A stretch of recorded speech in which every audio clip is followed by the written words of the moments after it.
Some of the most significant flooding in our state during Hurricane Irene back in 2011 happened in New Bern. CBS 17's Colleen Quigley spoke with homeowners there who are not risking the storm this time.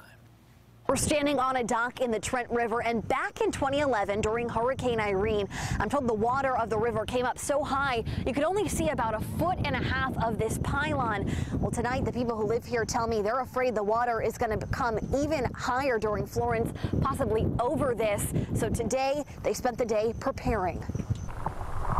This quiet community at the corner of the Trent and Neuse rivers, now possibly in the path of a hurricane. The time we wake up tomorrow, that dock out there is going to be underwater. During Hurricane Irene, water crept toward Bob Emery's home. The water came up to right there.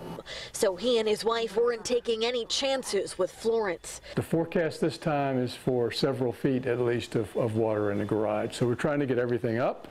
In downtown New Bern, business owners spent the day boarding up and sandbagging. We made sort of quick work. Jean Lloyd owns a bridal salon. She's afraid of potential storm surge, so she packed up all her dresses and moved them out. So we want to protect, you know, it's really precious, a lot of the wedding gowns, and, you know, they're irreplaceable, really.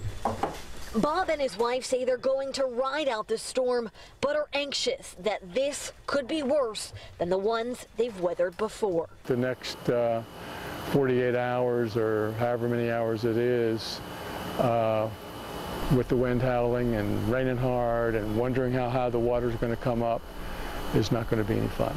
Craven County officials have issued a mandatory evacuation order, so if you're looking for a place to go, there is a shelter at the Sanford Army National Guard Center. Reporting in New Bern, Colleen Quigley, CBS 17 News.